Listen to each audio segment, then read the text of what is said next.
ऐसी मान्यता है कि महाभारत युद्ध में मारे गए सभी शूरवीर जैसे कि भीष्म, द्रोणाचार्य, दुर्योधन, अभिमन्यु, द्रौपदी के पुत्र कर्ण, शिखंडी आदि एक रात के लिए पुनर्जीवित हुए थे। यह घटना महाभारत युद्ध खत्म होने के 15 साल बाद घटित हुई थी।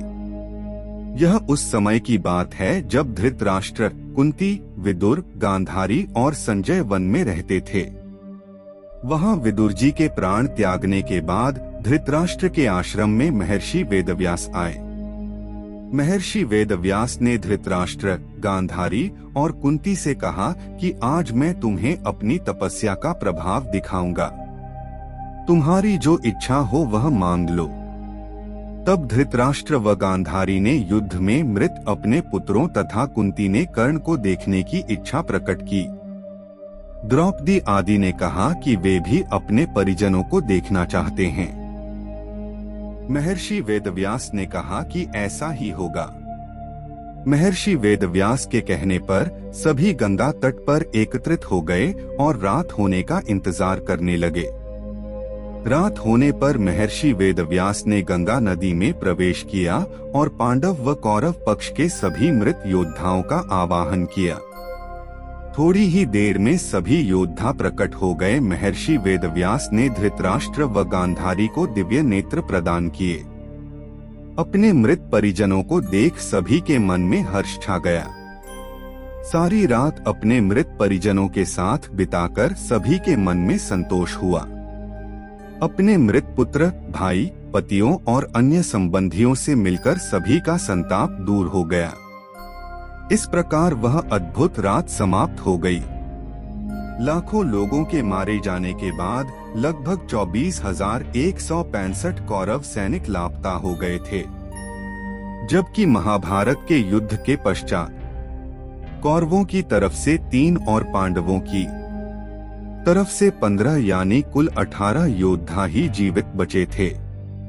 युधिष्ठिर ने युद्ध के मैदान में ही सभी योद्धाओं का अंतिम क्रियाकर्म करवाया था। महाभारत युद्ध की समाप्ति के बाद कृतवर्मा, कृपाचार्य, युयुत्सु, अश्वत्थामा, युधिष्ठिर, अर्जुन, भीम, नकुल, सहदेव, श्री कृष्ण, सात्यकी आदि जीवित बचे थे। इसके अलावा धृतराष्ट्र, द्रौपदी, गांधारी, विदुर, संजय, बलराम, श्री कृष्ण की पत्नियां आदि भी जीवित थे।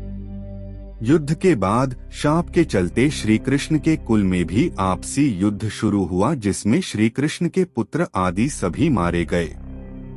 बलराम ने यह देखकर समुद्र के किनारे जाकर समाधि ले ली।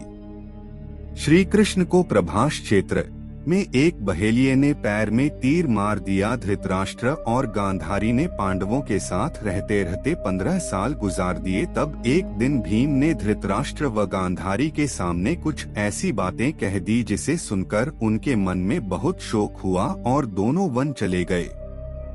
उनके साथ गांधारी, कुंती, विदुर और संजय भी वन में रहकर तप करने लगे। विदुर और संजय इनकी सेवा में लगे रहते और तपस्या किया करते थे। एक दिन युधिष्ठिर के वन में पधारने के बाद विदुर ने देह छोड़कर अपने प्राणों को युधिष्ठिर में समा दिया। फिर एक दूसरे दिन जब धृतराष्ट्र और अन्य गंगा स्नान कर आश्रम आ रहे थे, तभी वन में भयंकर आग लग गई।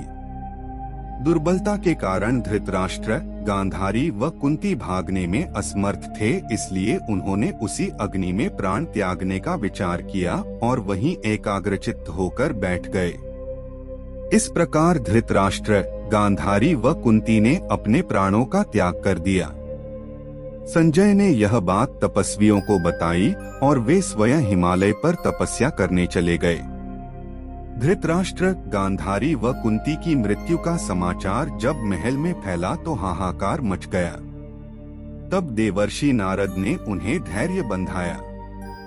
युधिष्ठिर ने विधिपूर्वक सभी का श्राद्ध कर्म करवाया और दान दक्षिणा देकर उनकी आत्मा की शांति के लिए संस्कार किए। अंत में युधिष्ठिर अपना राजपाट परीक्षित को सौंपकर द्रौपदी सहित अपने चारों भाइयों के साथ सशरीर स्वर्ग चले गए। स्वर्ग के मार्ग में युधिष्ठिर की एकमात्र जीवित बचे, बाकी सभी एक एक करके गिरते गए और मरते गए।